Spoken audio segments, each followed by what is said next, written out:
নমস্কার বন্ধুরা, মিনু ছোট রান্নাঘরে সকলকে জানাই স্বাগত। আজ একটা নিরামিষ রেসিপি নিয়ে চলে এসেছি।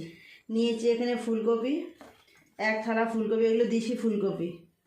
সকালবেলায় টাটকা টাটকা নেওয়া হয়েছে, তো ভাবলাম ফুলকপি দিয়ে একটা দারুণ স্বাদের রেসিপি বানিয়ে আপনাদের সাথে শেয়ার করি। খুব একটা মাত্র জিনিস, এই পুরো জিনিসটা রান্নার স্বাদটাই পাল্টে যাবে। ফুলকপি আর আলুগুলো আগে ভালো করে ভেজে নেব।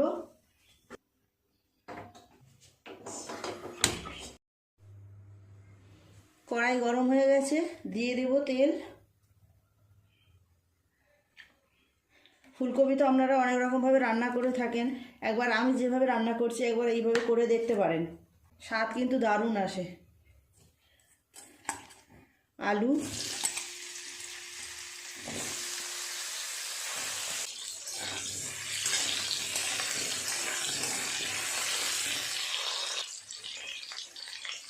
অল্প একটু হলুদ গুঁড়ো দিয়ে দেবো।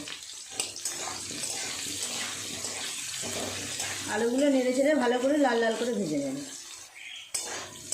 আলুগুলো ভালো করে ভেজে নিয়েছি, তুলে নেব। এই একই তেলে কপিগুলো ভালো করে ভেজে নেব।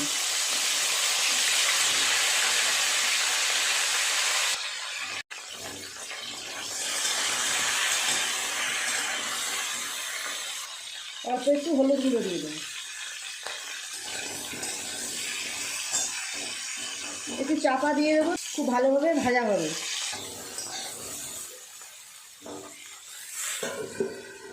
ফুলকপির যে কোনো রেসিপি বানানোর জন্য কপিটাকে কিন্তু খুব ভালো করে আগে ভেজে নিতে হবে, তাহলে যে কোনো রান্নারই স্বাদ খুব ভালো আসবে। ঢাকাটা খুলে একবার দেখব। মাঝে দুই একবার ঢাকা খুলে আমি এইভাবে নেড়েও দিয়েছিলাম কপিগুলো, আর একটু ভাজা হবে। ভালো করে ফুলকপিগুলো ভেজে নিয়েছি, তুলে নেব।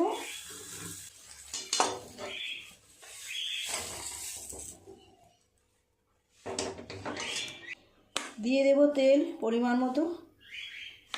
এই রকম নিরামিষ কপির তরকারি একটুখানি হিং ফোড়ন দিলে খুব ভালো স্বাদ হয়। দিয়ে দিলাম হিং, গোটা জিরে, গোটা গরম মশলা, শুকনো লঙ্কা, তেজপাতা।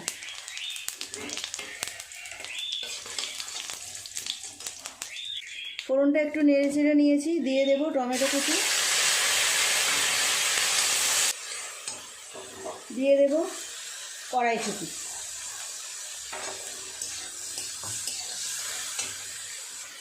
আদা বাটা,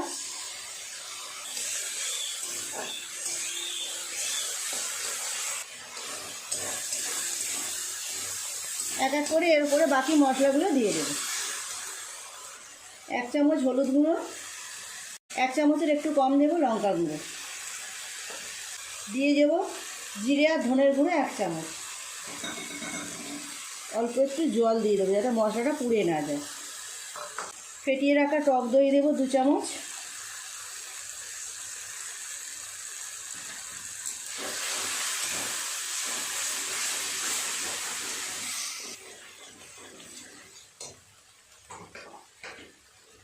দিয়ে দেব 1 চামচ পরিমাণ নুন, আরও অল্প একটু দিলাম।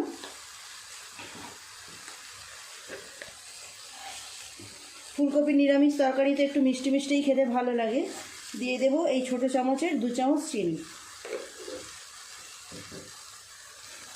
খুব ভালো করে মশলাটাকে কষিয়ে নিতে হবে। খুব ভালো করে সমস্ত মশলা এইভাবে কষিয়ে নিয়েছি। দিয়ে দেব ভেজে রাখা ফুলকপি আর আলু। ফুলকপি আর আলু দিয়েও বেশ কিছুক্ষণ একটু ভালো করে নেড়ে নেব। মশলা, ফুলকপি, আলু সব একসাথে এইভাবে কষিয়ে নেব ভালো করে।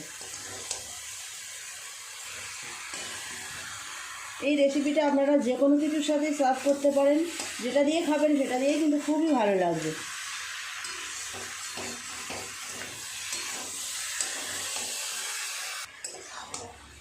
এই ফুলকপির তরকারি দিয়ে আমি হিংটা ফোড়ন দিলাম, এর জন্য এই তরকারির স্বাদটা কিন্তু অনেক বেড়ে যাবে।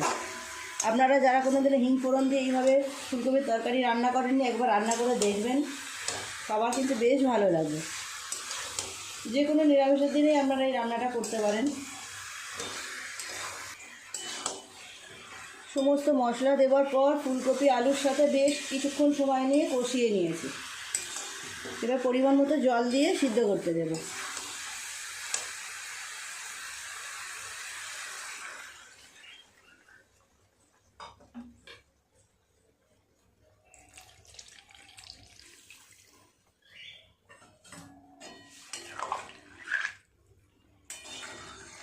ঢাকা দিয়ে দেব, সবজিগুলো খুব ভালোভাবে তাহলে সিদ্ধ হয়ে যাবে।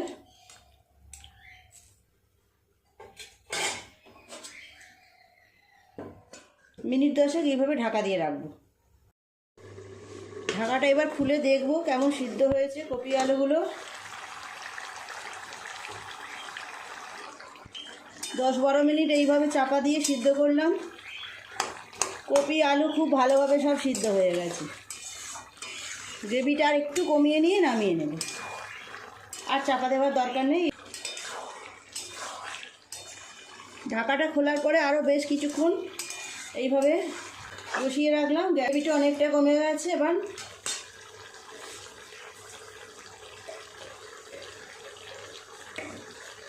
একটুখানি ঘি ছড়িয়ে দেবো, দিয়ে নামিয়ে নেব। হয়ে গেছে।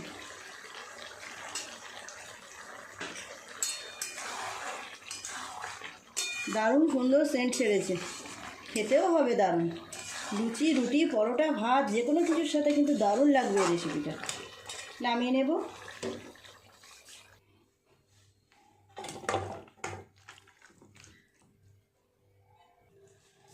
ফুলকপি দিয়ে তো আমরা অনেক রকম রেসিপি বানিয়ে থাকি, তার মধ্যে যত রেসিপি বানাই না কেন ফুলকপি, তার মধ্যে সবথেকে বেশি ভালো লাগে এইটা, ফুলকপি আলু দিয়ে এইরকম সুন্দর কষা কষা রেসিপি, দারুণ খেতে লাগে।